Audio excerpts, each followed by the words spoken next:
Shalom Aleichem, everyone. Good Tavach. Shavua Tov. We're continuing here in Hachsek's learning of the Pele Yoetz, day number 162, and we are finishing monumentally the chapter of Ois Gimel, the letter Gimel, until we start chapter with Ois Daled with the letter Daled.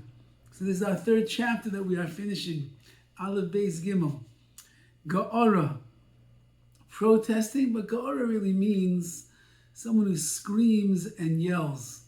And the way that he's learning it, when you scream and yell in the form of a protest.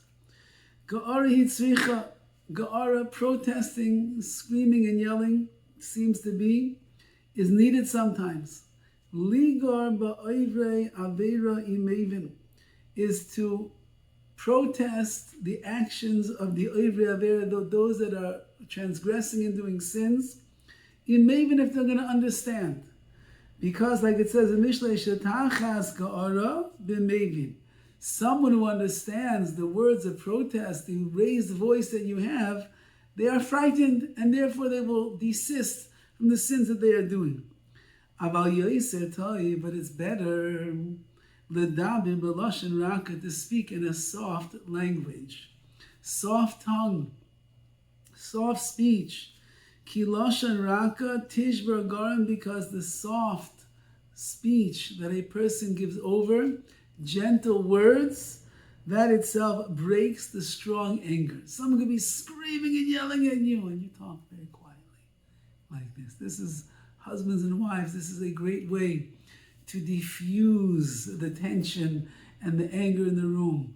When one of the spouses is getting livid, and they're screaming at the top of their lungs, and the veins are popping out from the neck, and the smoke is coming through the nose, and the face is turning all red, and they're ready for you to engage back in them with screaming and the like, you just continue to stay calm, and you talk very peacefully.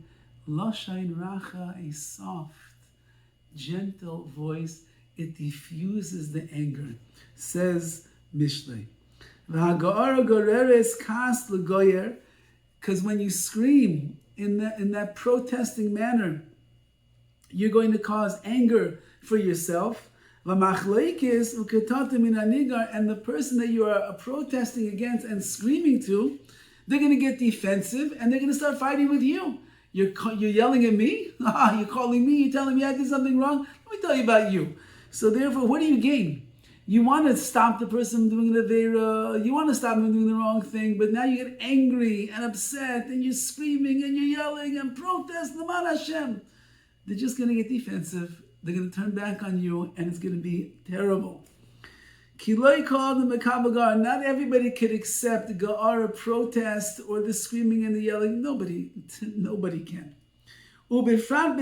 Specifically in our generation, says the Pele Yoetz, he's going back 100 and something years. We are so fragile today. The average self-esteem of the person that you meet on the streets, that is in your family, that is your wife, your child, your husband, your spouse, whoever it might be, your student, your boss, your peer, is so small.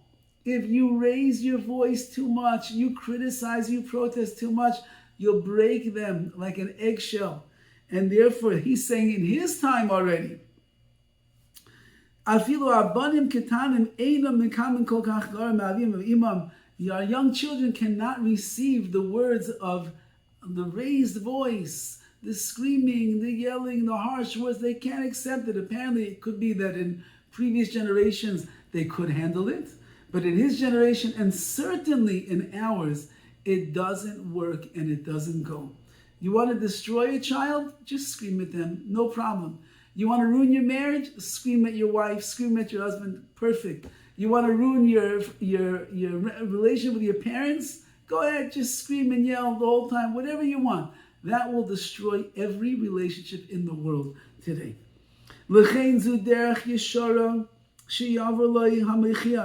And therefore, this is the proper way that a person who wants to give teichacha, that wants to rebuke someone, should choose. L'daber b'lashon raka, speak gently, speak softly.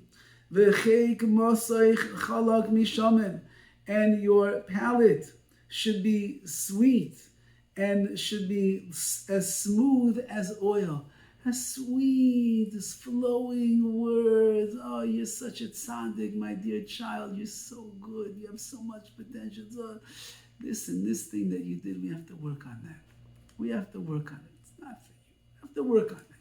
We have to find a way to build a person up, and then we can give them that rebuke, only sweet, loving words of rebuke. That's the only way that it works. Every spouse thinks that they have the right, they're entitled to criticize their spouse. But we all know that if our spouse would criticize us, we start getting defensive. Be nice, be kind, be gentle, be soft, be caring, be loving, all of these things. That's the way that it works. Don't speak strong and firm. Your palate should be with sweetness. Especially if you're in front of other people. In front of masses of people. Don't you ever scream at your friend. Because then you end up embarrassing your friend publicly.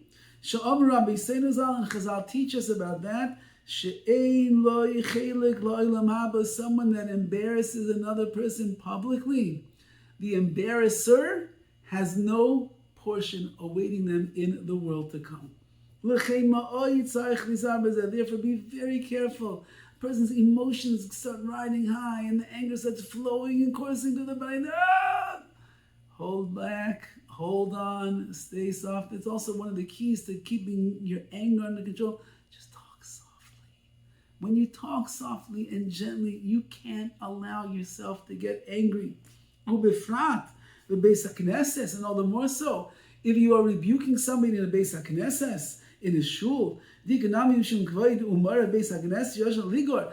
honor and respect you have to give to a shul, to a Beis HaKnesses, to a holy convocation where people are meeting. You don't have to scream over there. You can't scream at somebody, negative things. Now, of course, if you're in a Beis Midrash and you're learning and you're screaming in the learning itself, that's for the sake of Torah. But to scream at another person, to be so disrespectful in the Beis HaKnesses, you can't do that. Also, Ligor.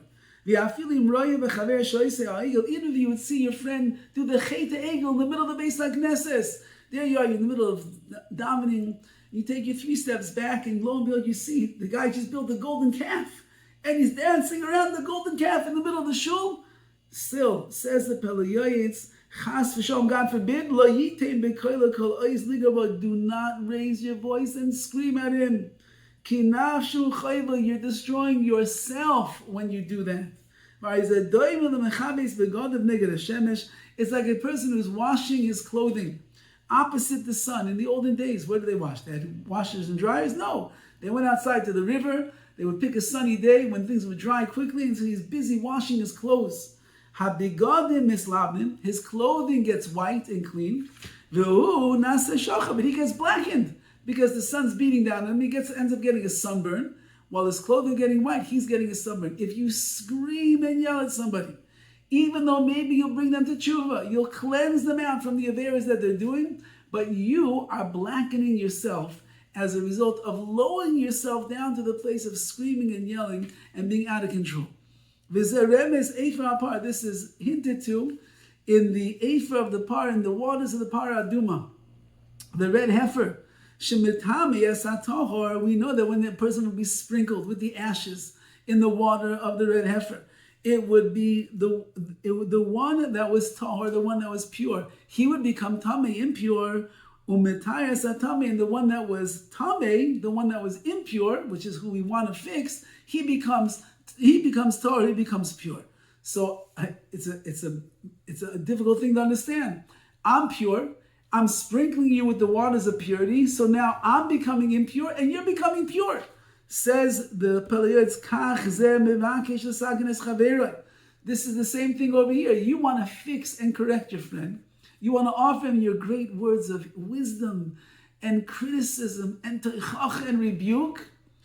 And v'hu miskalkil, he gets fixed and you end up getting destroyed as a result of giving into your anger and your emotions and your gaiva and everything that's included in there. Chazal taught us Al pasuk on the verse,